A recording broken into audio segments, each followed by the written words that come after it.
ఈ సినిమాలో ఇంకో ముఖ్యమైన క్యారెక్టర్ ఎవరిదంటే బొమ్మన ఇరానీ గారిది. బ్రెయిన్‌తో గేమ్ ఆడుతున్నాడు. ట్రైలర్‌లో చూస్తే ఆయన మేకప్ గాని అది కూడా చాలా వెరైటీగా ఉంటుంది. ఇదే లైబ్రరీలో ఎక్కువ షూట్ చేశాము.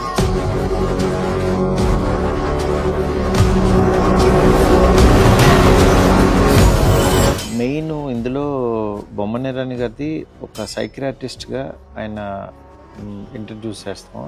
ఈ రోల్ నేను ఫస్ట్ బిగినింగ్ నుంచి అనుకున్నది ఏంటంటే ఈ సినిమా ఇక్కడి నుంచి ఈయన వచ్చిన దగ్గర నుంచి ఒక టోన్ మారుతుంది అనమాట. అంటే ఒక హర్రర్ కామెడీ వీటిల్లో ఉండేది ఇక్కడి నుంచి ఇమాజిన్ చేయనట్టుగా అటువంటిగా ఆ టైపు ట్రావెల్ తీసుకుంటుంది. క్యారెక్టర్ చెప్పిన తర్వాత వచ్చి ఓన్ చేసుకుని ఎవ్రీ డైలాగ్ సేమ్ ఆయన కూడా తెలుగు డైలాగ్స్, హిందీ డైలాగ్స్ అన్నీ మాట్లాడుతూ ఆడియన్స్ని మెస్మరైజ్ చేసే యాక్టర్స్ వీళ్ళందరూ.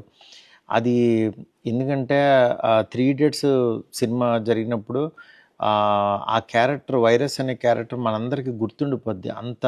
అంత లోపలికి వెళ్ళిపోతాం. అలాగా మళ్ళీ ఈ సినిమాలో ఒక పర్టికులర్ ఒక 15-16 మినిట్స్ ఉంటాడు ఆయన.